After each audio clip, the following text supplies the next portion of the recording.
হঠাৎ করে এই বন্যাটা চলে এসেছে। তো গর্ভবতী মায়েরা কিন্তু অনেকেই বিপদে পড়ছেন, অনেক একজন মারাও গিয়েছেন, বা যারা প্রসূতি মায়েরা আছেন এই সময়টা আসলে তাদের স্পেশাল কেয়ারটা কিভাবে নেওয়া উচিত বা তাদেরকে কিভাবে আসলে আমরা হেল্প করতে পারি?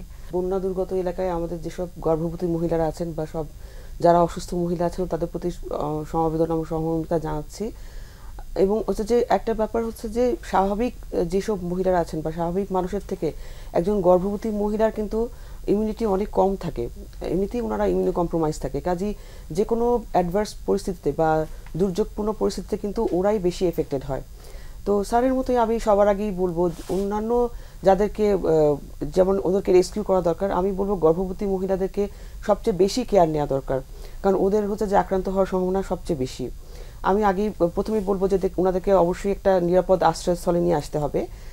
আর হচ্ছে ওদের যে প্রবলেমগুলো সবচেয়ে বেশি হয়, যেহেতু ওরা ইমিউনো কম্প্রোমাইজ থাকে, খাওয়া দাওয়ারগুলো ব্যাপারেও খুব খেয়াল করতে হয়। দেখা যায় দূষিত পানি, যদি তারা বিশুদ্ধ পানি না পায়, দূষিত পানি পান করতে গিয়ে তাদের পেটের পীড়া বা গ্যাস্ট্রোএন্টারাইটিস প্রবলেমটা বেশি হতে পারে, ডায়রিয়া, কলেরা এগুলো বেশি হতে পারে। আর কিছু আছে স্কিন ডিজিজ আছে, এগুলো হতে পারে। আরও হতে পারে যে যেহেতু সারাদিন বৃষ্টিতে ভিজে এদের ফ্লু জাতীয় যে সর্দি হাঁচি কাশি এগুলো বেশি হতে পারে। এবং আগেই বলেছি যে অন্যান্য স্বাভাবিক মহিলাদের থেকে এদের এই প্রবলেমগুলো আরও বেশি করে দেখা দেয়।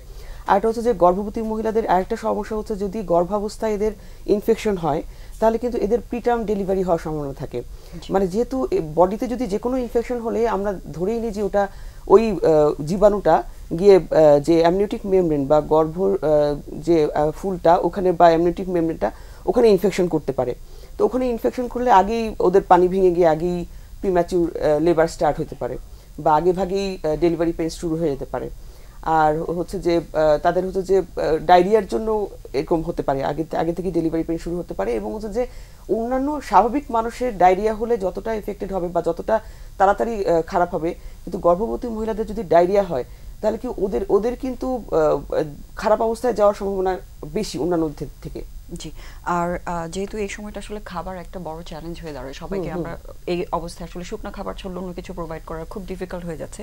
তো একজন গর্ভবতী মায়ের জন্য কোন শুকনা খাবার দিয়ে আসলে তার পুষ্টিটা কিভাবে মেনটেন করতে পারে অন্তত কিছুদিন পর্যন্ত, যাদেরকে এখন একদম নিরাপদ স্থলে বা পুরো ফ্যাসিলিটি হয়তো দেওয়া যাচ্ছে না, তাদের ক্ষেত্রে অ্যাডভাইসটা কি থাকবে নিজের যত্নের ব্যাপারটা? আচ্ছা, একটা হচ্ছে যে গর্ভবতী মহিলাদেরকে অবশ্যই আমরা তো সবসময় পুষ্টিকর খাবার বেশি খেতে বলি এবং ওদের সবসময় খাবারটা যত হোমমেড হয় সেটা আমরা সবসময় বলি যে বাইরের কোনো খাবার খাবে না। কিন্তু এখন এই দুর্যোগপূর্ণ পরিস্থিতিতে ওদের তো ওই হোমমেড খাবার বা খুব বেশি পুষ্টিকর খাবার বা আমিষ জাতীয় খাবার ওগুলো খাওয়া সম্ভব হচ্ছে না। আমি বলবো শুকনো খাবার যাই পাচ্ছে সেগুলো, যেমন খেজুর, এটাতে কিন্তু প্রচুর আয়রন আছে, বা কার্বোহাইড্রেটও আছে, এটা খেতে পারে। তারপর হচ্ছে যে অন্যান্য শুকনো খাবার যাই বা বিস্কিট বা বিস্কিটের মধ্যে কার্বোহাইড্রেট আছে, বা যেসব খাবারগুলোতে যেমন ড্রাই ফুডগুলোতে ড্রাই কেক, এটাতে মধ্যে ডিমের একটা পোর্শন থাকে বা কার্বোহাইড্রেট থাকে, অনেক কিছু মিক্স থাকে। তো যেসব খাবারের মধ্যে কার্বোহাইড্রেট প্রোটিন দুটো জিনিসই বেশি পাবে, মানে শুকনো খাবারের মধ্যেও যাতে এই পুষ্টিগুণ সমৃদ্ধ খাবারগুলো যদি সম্ভব হয় খাবারগুলো বেশি করে খেতে পারে, আমি সেই অ্যাডভাইসটাই দিব ওদেরকে।